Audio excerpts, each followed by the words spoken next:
নমস্কাৰ, মোৰ ইউটিউব চেনেললৈ আপোনালোকক স্বাগতম জনাইছোঁ। দুৰ্গা পূজা পাৰ হৈ গ'ল, কিন্তু ভিডিঅ' আপলোড দিম বুলি দিয়া হোৱা নাছিল, সেইবাবে আজি ভাবিলোঁ আপলোড দিওঁ।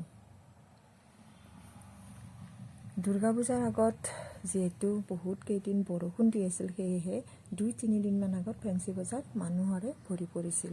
এয়া দেখিছেনে কিমান মানুহ।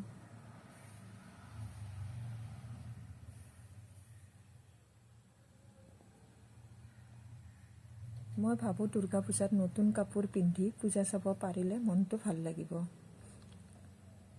বা ভাল লাগে। সেয়েহে হাজবেণ্ডৰ লগত ফেঞ্চি বজাৰলৈ 2-3 দিনমান আগত গ'লোঁ। এয়া আণ্টিৰ দোকানলৈ গৈ আছোঁ। যিহেতু মই এযোৰ চাদৰ মেখেলাহে ল'ম, সেইবাবে বেলেগত আৰু কাপোৰ চোৱা নহয়, অকল এইখন দোকানতে আহিছোঁ। ইয়াতো অৱশ্যে বহুত বেছি মানুহ নাছিল। কাপোৰটো ভালকৈ চাব পাৰি আৰু বিভিন্ন ধৰণৰ কাপোৰ আছে ইয়াতে বাবু মানে হাজবেণ্ডৰ ভাগিন স্বপ্নাৰ ল'ৰা, আৰু সিহঁতকো লগ পালোঁ। লগ পাই ভালে লাগিল। সি হাতত এটা তেজপিয়া লৈ আছে আৰু সেই তেজপিয়াটোৱে মোৰ কাপোৰ চুজ কৰি দিছে। এয়া দেখিছেনে,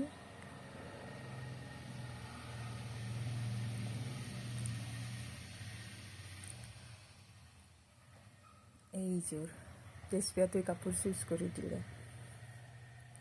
আৰু কাপোৰটো ঠিকে সোমাইছোঁ নে নাই চেক কৰি চালোঁ। তাৰ পৰা দুখন দুপাট্টাও কিনিলোঁ। যিহেতু 50 টকাতে এখনকৈ বিক্ৰী কৰি আছিল, মই দুখন ল'লোঁ 100 টকাত।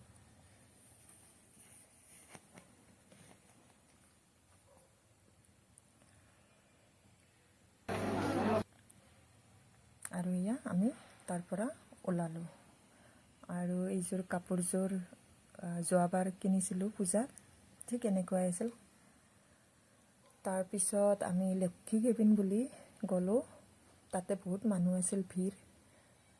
তাৰে চিঙৰা আৰু চাহ খাই বহুত ভাল লাগে, টেষ্টি হয়। দেখিছেনে কিমান ভিৰ, মানুহ সোমাবলৈ ঠাই নাই।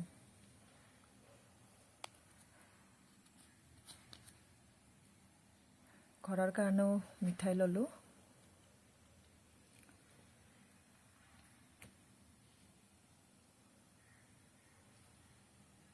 আৰু ঘৰত আহি কাপোৰ দেখালোঁ চিম্বা আৰু মোৰ ল'ৰাটোক। আৰু চিম্বাই দেখিছেনে কাপোৰখিনি একদম শুনি আছে, মানে তাকো লাগে নতুন কাপোৰ।